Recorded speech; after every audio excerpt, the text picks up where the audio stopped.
All right, my name is John Lee. I'm a teaching artist. I live in Flatbush, Brooklyn. My name is JB. I live in Brooklyn, currently Brownsville, Brooklyn. I work for sanitation, Department of Sanitation. That's it. Marina Heinze. I live in Bushwick, Brooklyn, and I'm an artist and a tattoo artist. My name is Wallace. I'm from Queens, New York. I'm in construction management. We start with Tribeca. It was desolate. No one was on the street. There was nothing. There was a food emporium, but it was very far away. I don't think it exists anymore. Now there's a Whole Foods on Chambers Street. And everybody has baby, what are those? Baby car strollers. There's babies. No, they can't. Not my world. There are babies now, and people are propagating, and there's a lot of fucking people. Excuse my French. Yoga pants, Lululemon, juice bars, truffles. I said truffles, chocolate stores. You had that Trump hand motion right now. There's I'm sorry. a lot of babies. He's rubbing off on Everyone me. knows it. There's a lot of babies, truffles. I speak with my These babies, hands. man. These babies. So wrong. They're taking our jobs as babies. He's affecting me. Anyways, it was different back then. I guess Bushwick definitely has changed in the last 5 years for sure. So many new businesses are popping up. I mean, I definitely have my own issues with that, starting a business in a neighborhood that's not my own. So I definitely think about those things. Bushwick are from people who are not from Manhattan, from Brooklyn, from Queens, and are living on Staten Island. There is a new coffee shop that opened up, coffee shop, of course, we talked about this before. Their new location, it's like another location since it's a chain in Dubai. That's pretty crazy. So, I mean. Now, they definitely come from everywhere, because there's people at my job that are gentrifiers, and they tell me like they moved from Midwest. Definitely Florida, Chicago, Wisconsin. When I was growing up in the early 90s, downtown Brooklyn, cause I moved on to Carlton and Atlantic in like '89. There was, right where the Barclays Center is, there was a street, Fifth Avenue stretched straight across. There was 2 gas stations, one on the corner of Vanderbilt and Atlantic, the other one on the corner of Carlton and Atlantic. There was a bread factory and the Daily News on Pacific Street, right behind that. You understand what I'm saying? Then you go to the other side, which is Fulton Street. There were certain parts of Fulton Street you wasn't walking down. Like, you didn't go to Putnam and Grand because them dudes was sitting on the corner robbing people. There used to be a lot of block parties, very family-oriented people. You know, they used to get shot up every once in a while. It was some of them was unsafe, right? But you know, what I mean, the kids was out. We was out having fun. Our parties, they limited it to 2 in the morning. Then they did it even worse till like 6 in the afternoon. Oh, 7 p.m. 7 p.m. The sun goes down. You can't have the music out. Yeah. No more block parties. That style's full of coffee shops and organic corner stores, and everything's. Healthy eating, but it's like the same corner store with Akin. You know what I mean? It just changed the name, raised the prices on a lot of things. When I was in high school, like Flatbush, up until like even Crown Heights, like I went to school in Crown Heights, like it was like super flavorful, like you said, like there were block parties. The Brooklyn Museum was like the place to be, like in terms of culture and like diversity, in terms of like go there. It's not the same like it was. Now it's like a show. It's like, oh, I'm cute, so I'm gonna go to Brooklyn Museum. No, it's not not all the bodegas are gone. Like there's no bodega now standing. It is all organic Bob and Betty's. Yeah. We have a wholesome foods, which is like cool, but then it's like also like some people can't even afford that. So every bodega is gone in my neighborhood. No, a woman yelled at bodega talking about how the cats in the bodega were a problem, and Black Twitter went for her. Come on, like.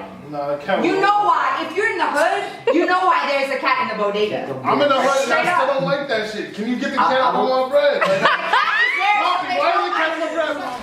I don't want to sit here and make it seem like it's all bad. You understand what I'm saying? The direction is going in certain neighborhoods, I do like it, because honestly, I've witnessed a lot of crimes and You know what I mean? Things that you just like, just be like, yo, man, listen, that was uncalled for. You know what I mean? Your friends getting hurt, your friends going through a lot of things. Yeah, I'm trying to get you know what I mean? jumped There's certain places you could go. You be like, oh, all right, you know what I mean? I'm gonna go take. So with the changes and residents still being there, new people moving in, business is changing. People are like, well, why couldn't I get this? Was I not deserving of this before?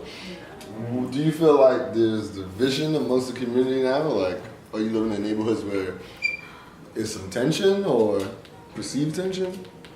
There's a lot of tension in my neighborhood. They don't even hire locals. Some of these places, my thing is, if you're gonna come to my neighborhood, cool, but then hire some locals. You understand what I'm saying? Number one. Number two, it's like, these changes, these coffee shops, these artisanal, like whatever it is, these organic things, they are not for us, and whether we see it or not is up to us. Speaking of education, they're not for us. As soon as you see that organic store follows one or two, then it's like 3 coffee shops, but then it's like you walk in there and they look at you funny. Why? If we're supposed to be integrated and it's bagel shops and cool, it's all good, but then it's like, if I walk in there as a person who's lived here for 20 years, why are you looking at me funny? So do you feel that? What do you want in your neighborhood? What kind of store do you want in your neighborhood? I want a store that caters to everybody, and I want the stores that like have what been kind there of for store? 20 years. Matter of fact, there was nothing wrong, personally to me, with my neighborhood. Like this. What if organic food was like the same cost of like bodega food? What if it was the same cost? Would you still like it? Then that would be cool. Then it would be Okay, so it's accessible. just It would money. be accessible. So it's just money. It's not just money It's though. not. It's not just money though. It's not just money though. Because then it's like, okay, we go into these stores. I have a friend. So what are you getting? Like This is a food. Let me give you an example. Already. There's a whiskey bar on the Okay. corner. Do you like whiskey? Question. Yes, I've Okay. been there once, but I didn't feel comfortable. I personally didn't feel comfortable. Okay. So I have 2 friends. They are black guys, big black dudes. Walk in. They are asked. Oh, I'm sorry. Nobody else was asked. What are you doing? Nobody else was asked for ID. I'm sorry. Where are you going? What do you guys want? They were just like, yo, we're trying to come in. Right. You understand what I'm saying? Why are you on him and you ain't next to 2 white guys who look like hipsters or whatever they are in your own neighborhood? Okay. That's the problem I have. Is they're like, there's tension. Whether y'all like it or not, there's tension. This Even on happens Crown Heights, I'm sure Bushwick, I'm sure Lower East Side. I don't know where, but I know specifically in my neighborhood, there's a lot of tension. You know, they say sometimes like food controls how you can think and get you active and stuff like that. I swear to God, in my one vicinity of my neighborhood, there's a Popeyes, there's a McDonald's, there's a KFC, Liquor store, there's right. there's 2 liquor stores There's a blocking reason. each other. There's a reason for There's a that. pizza store, and there's like That's 5 what I'm saying. Chinese There's a stores. reason why there's a bodega on every I'm And not corner. honestly, I wouldn't even be that upset if it was for us. But my thing is, why does the organic store and the coffee shops, why do they come with white people? That's my problem. Really and truly, like really and truly, and it's not for us.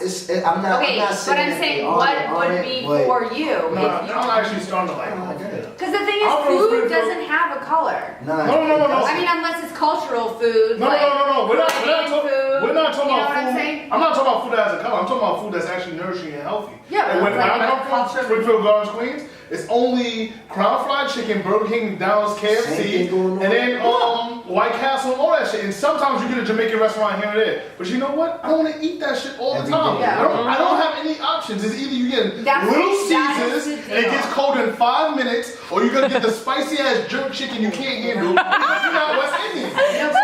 My whole thing is, I don't have no problem with the organic shots. I like diversity. I don't have a problem, but go ahead. Sorry. When you get into Cater to me, organic. Cater. no, it doesn't even need to be organic. Like there just should be other possibilities, and it should be locally owned for a neighborhood. That's what makes sense to me. Right, and local So people have opportunities. Right, and local people who stand on the corner and convene whatever they're doing, and they sip penny on the corner. They're part of my narrative and my culture. They should be able to go in these places and feel comfortable. They can. They can. Saying that that's not but you're happening. saying That's not happening. Right. Though. It's Right. not a welcoming environment. Yeah, It's not. I ain't gonna lie. It's not. that's- It's if I an own a unwelcoming business- environment in my own neighborhood. If I own I definitely feel like the Yeah, people I understand who what you're go saying. in there to the shops, like I go into different shops, whatever. I know those people in in my neighborhood. Well, it's not my neighborhood. Bushwick is not my neighborhood, but it's now. Yeah, it's your neighborhood. You've But been it's living not my for years. neighborhood. I understand that it's not. I want to respect the culture that's there. That's what makes me different than gentrifiers, because that's what I feel like gentrifiers don't respect the culture. That's true. So like where I'm from is different than like where I've lived for 5 years. I've lived some other place 5 years. I'm not from LA, but I've lived there. Right. Do you feel connected to your community? I Just because you ain't feel grow up out connected there, no, I because fuck I with was you. a business owner. Okay. So I made friends with other business owners in the community. Were those people from Bushwick? Maybe one, like very small percentage. Most of those business owners were from out of state, so I really couldn't connect with them because I'm a New Yorker. So that was like my issue, and I understand like they're trying to make a living too, but they're not from there. So it was a very weird dynamic that I deal with on a day-to-day basis. I know all these neighborhood shops they're not from the neighborhood, Yeah. but what makes a neighborhood is really the question. But really quick to John B's point about you not feeling comfortable when you walk into places. I'm not gonna front. Too, but I'm not gonna front. When I go to Exquisite, a jerk chicken spot, and I see a white person, and I'm like, what are they doing in here? I'm not gonna make them feel uncomfortable. But it's like, it's your first reaction is, oh, eating Jamaican food, but they live in this fucking neighborhood. Like, what do you expect? They're gonna eat what they want to eat when they want to eat it, right? Same thing as the people who make the Henny boys with the shirt off or shirt on feel uncomfortable. It's like, you don't think they want to drink? There's a bar right there. There was never a bar before. They're gonna come, they're gonna walk in. Great investment. But the whole thing with the whole gentrifying, it's like, let's get really specific really quickly before we move on to the next question. If somebody like Marina was from the hood, Alphabet City or whatever, in Manhattan, and she's born and raised in New York, Well, let's talk about that. but then she moved to the hood, not you, but a white person. Because honestly, it's really about color, because nobody has no That's what I'm idea. saying. That's why I'm in a predicament, because all you see is It's color. You don't see. So you think I'm from fucking Ohio, but I'm You're a New Yorker. You've born and that's raised. a problem to me. But listen. So when they move, But I'm say if a white person was from the hood in the city, but then they move to the hood in Brooklyn. This is getting complicated. Are they? No, but seriously, like, are they still a gentr? Because do you need to be from New No, York? that's why I'm saying gentrification. Do you need to be out of Is it state? about race or is it not about race? For me, it's about capital. And the thing is, it does play a part in race because, you know, through history, white people have money. So there you go. Or access. What constitutes Access. you I just being told- from any hood? I just told you this. Do you have to be born there to technically not? I personally believe like where you're from is where you're born, where you're raised. Now, if you're a military brat, like that's complicated. So I don't know how to answer that.